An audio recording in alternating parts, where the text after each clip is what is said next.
একদিন আগে হয়ে গেল মুসলমানদের সবচেয়ে বড় ধর্ম উৎসব কুরবানি। জি। আর কুরবানির গোস্ত খাইতে খাইতে কিন্তু একটা গোস্তের প্রতি অরুচি চলে আসছে, এটাই স্বাভাবিক।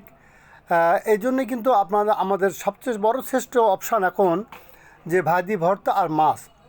জানি না কোন মাছ কার পছন্দ, কিভাবে কোন মাছ আপনি আপনার পরিবারের জন্য সিলেক্ট করেন জানি না। তো আমি আবাদপুকুর বাজারের মাছ বাজারের একটা সুন্দর একটা চিত্র স্ক্রিনে শেয়ার করছি।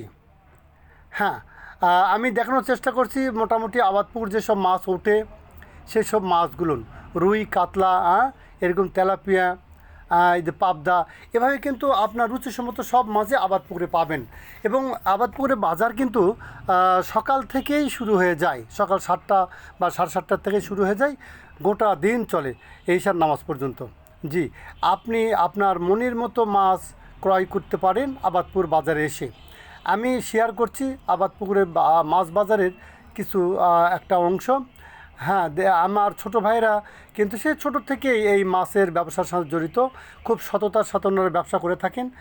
হ্যাঁ, আপনাদের যদি কোনো প্রয়োজনীয় মাছ লাগে ওনাদের সাথে কথা বলে কিন্তু আপনি অর্ডার করতে পারবেন, ওনারা আপনাকে মাছ সংগ্রহ করে দেবেন এবং সুলভ মূল্যে।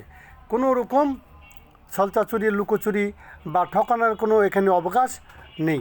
মনে রাখা দরকার যে আবাদপুকুর সেই প্রাচীন একটি হাট যা সুনামের সাথে এখনও চলছে। হ্যাঁ, আর পাশাপাশি এই ভাইরা কিন্তু সুনামের সাথে ব্যবসা করে আসছে, ওনারা বাপ চাচারাও ব্যবসা করছে, ওনারাও কিন্তু সেই সূত্রে ব্যবসা করছে। হ্যাঁ, আমার ভিডিওটা আপনাদের কাছে কেমন লাগছে জানি না। যদি ভুলভ্রান্তি হয় ক্ষমা করবেন। পাশে থাকার জন্য সকলকে ধন্যবাদ।